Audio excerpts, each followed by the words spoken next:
Hello boys and girls, thank you for coming to our Sparkle Arts storytelling session. I hope you've all had a lovely day and I'm sure you'll be beginning to feel a little bit tired now and ready for bed. So I thought it would be nice to be able to read you a story that hopefully you've maybe never heard before. I found this in my little boy's room. It's called A Year Full of Stories, and this book has 52 tales and legends from all around the world. And I thought that that was really nice because everyone around the world is really suffering at the moment, aren't they, with this horrible virus? So I thought it'd be nice to send them our love and best wishes by reading some stories from all around the world, different countries.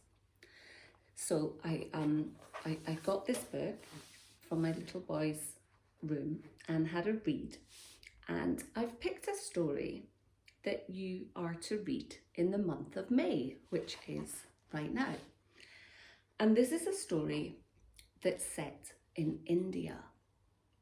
But before I get into the story, can you see I've got my lovely rainbows behind me?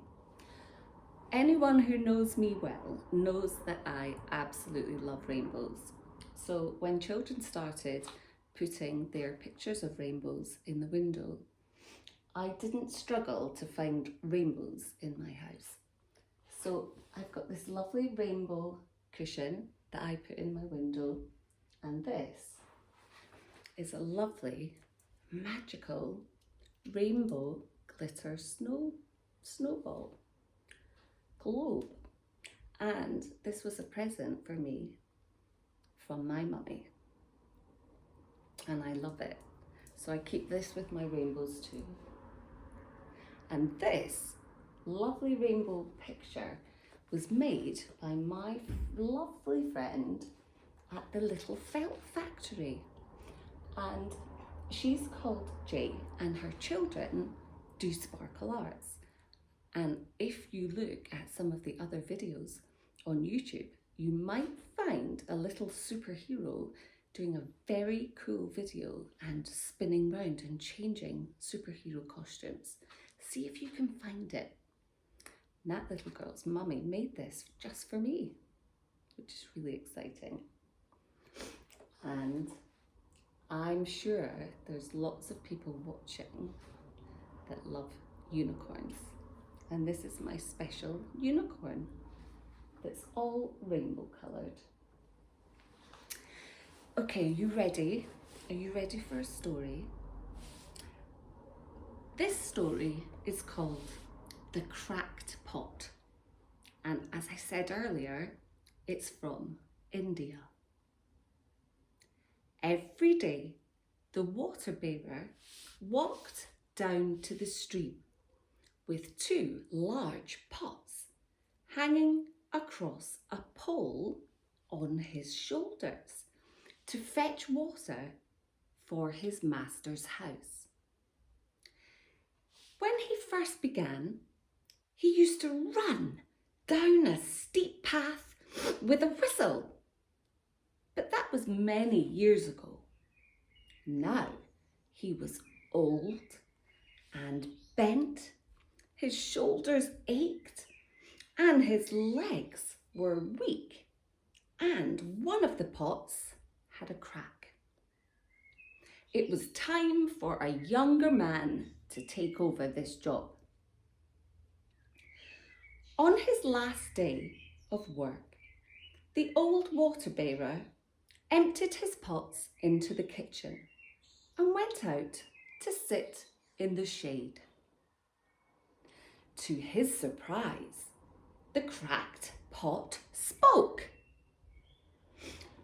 "Forgive me for disturbing your rest," said the pot. "But may I ask one question?" The water bearer smiled. "I will answer you as best I can, my old friend," he said. You know, I've been a cracked pot for very many years, said the pot. I always arrive at my master's house half empty. So why have you never replaced me? Let's take one last walk to the stream together, said the water bearer, and then I will answer your question.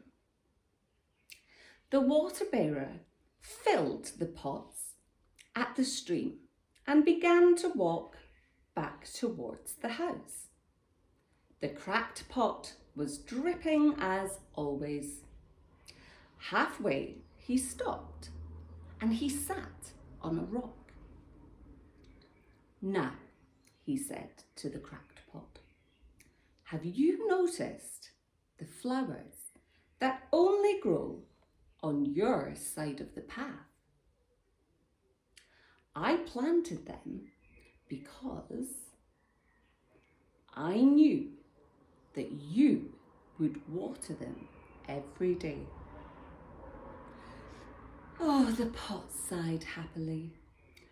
Oh, thanks to you, I've been able to enjoy beautiful flowers every spring, said the man.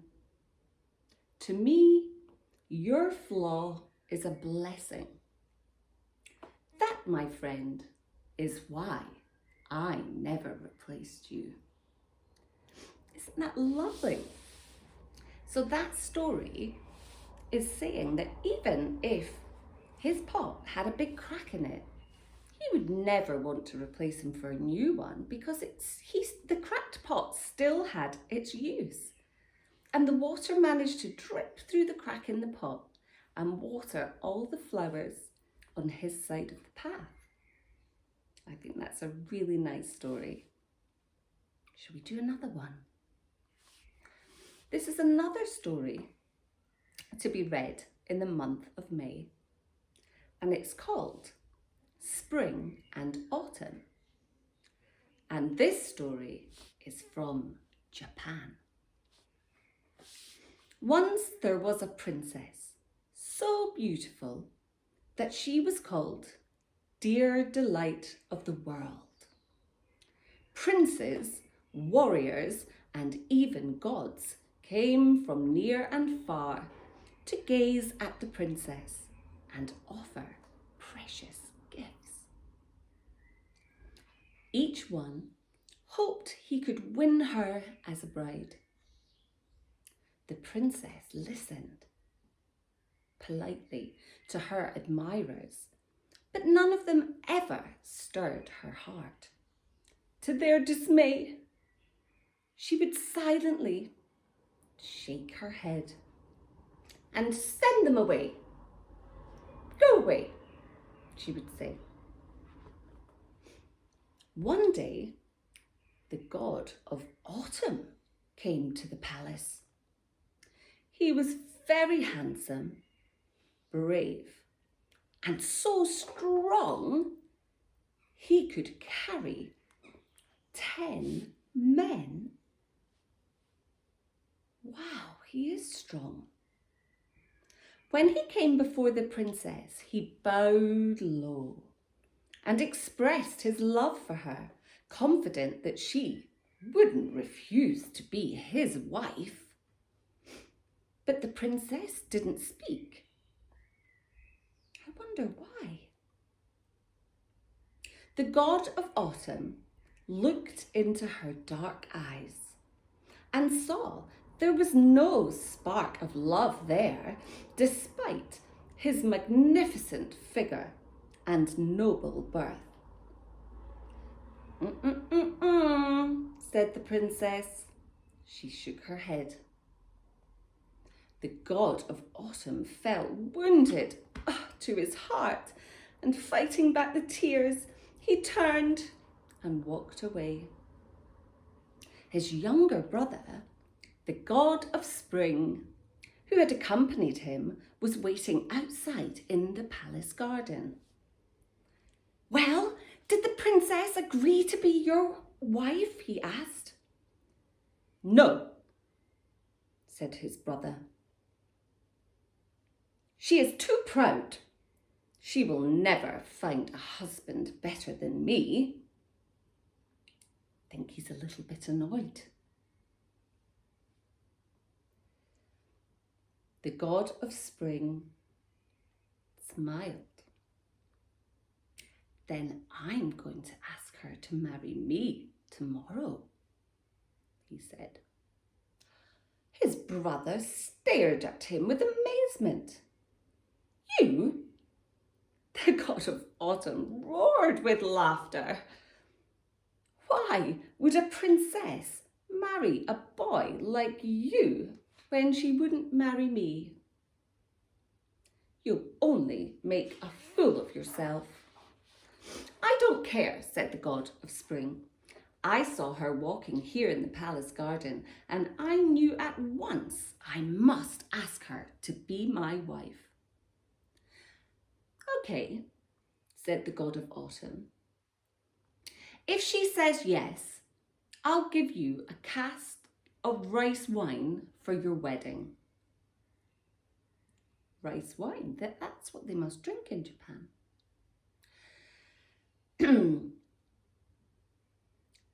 The god of spring accepted his kind offer. But if she says nothing and shakes her head in refusal, you must give me a cask of rice wine. The god of spring accepted this offer. He went straight home to see his mother and told her all about the princess. Will you help me win her for my wife? He asked. His mother saw true love in her son's heart. You will need a new robe and sandals if you're going to the palace, and a fine bow and arrows. I will make them for you.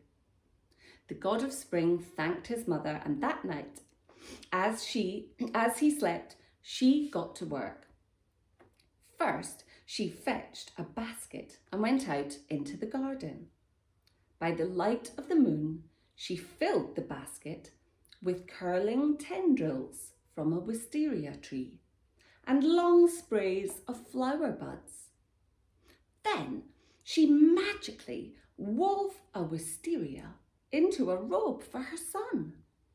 When it was done, she made him a pair of sandals from the twining stems and a bow and arrow. In the morning, she gave them all to the god of spring. He was a bit disappointed to see how simple and dull the robe was, but he didn't want to be ungrateful, so he thanked her and put it on. Then he slipped his feet into the sandals and took up the bow and arrow. Wish me well, mother, he said, and he set off to the palace. When it was his turn to come before the princess, the god of spring bowed humbly, his hopeful heart burning with love. The princess's maids whispered to each other, how could such a dull-looking boy dressed in grey marry the most beautiful princess? Dear delight of the world, they murmured. But when the princess raised her eyes and gazed at the god of spring, the wisteria buds woven into his robe burst into flower. Purple and white blossom cascaded from his shoulders to his feet, and the whole chamber was filled with a sweet smell. The princess smiled. She rose and offered him her hand. Yes, I shall be your wife, my lord, if you will have me, she said. The god of spring rushed to tell his brother the good news.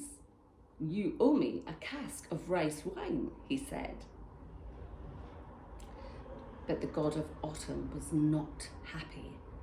I think he was a bit jealous. He refused to give his brother anything, I wish you both nothing but misery, he said. It's not very nice, is it? When the god of spring brought the princess home to meet his mother, he told them both about his brother's anger. I'm sorry to hear it, said his mother, but do not be afraid. All will be well for you. With a heavy heart, she lifted them and went into the garden once more. There she cut a hollow cane of bamboo and filled it with salt and stones. She wrapped the bamboo with leaves and hung it above the fire. When the fire smoke curling around it, she spoke. As green leaves fade and die, so you must fade and die, my autumn sun. As stones sinks in the sea, you must sink. As the salt tide ebbs, so you too must ebb away. And once her words were spoken, it was made to be.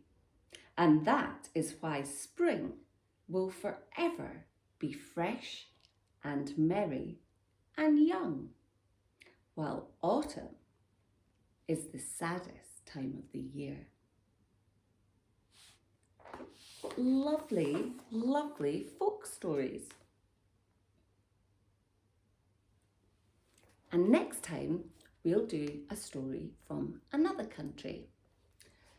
Now, I'm sure that you have all been busy making lovely pictures of rainbows for your windows and doing nice pictures. And I would really love if you could send in any pictures of your rainbows, or if you could do a nice drawing for us, I would be so happy. And I'll put the drawings, pictures of the drawings, behind me to create an art gallery wall. I think that would be really, really nice. And there may even be a prize. Boys and girls, I hope you've had a lovely time, and I hope to see you again next week for some more stories. I think also it might be nice if we made up a story together. So if you've got any good story ideas, send them to me or pop them in the comments under this video.